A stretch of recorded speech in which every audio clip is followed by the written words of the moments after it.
রাফাত মজুমদার রিঙ্কু পরিচালিত রূপান্তর নাটকটি অনলাইন থেকে সরিয়ে ফেলেছে প্রযোজনা প্রতিষ্ঠান।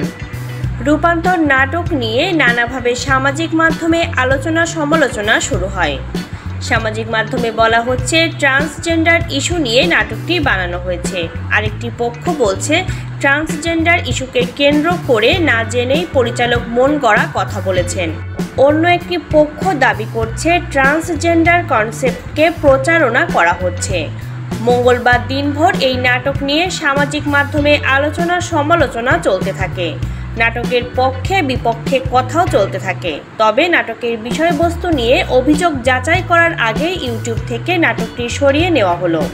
এরই মধ্যে এই নাটকের পৃষ্ঠপোষক ওয়ালটন ভুল স্বীকার করে ফেসবুকে একটি পোস্ট দিয়েছে।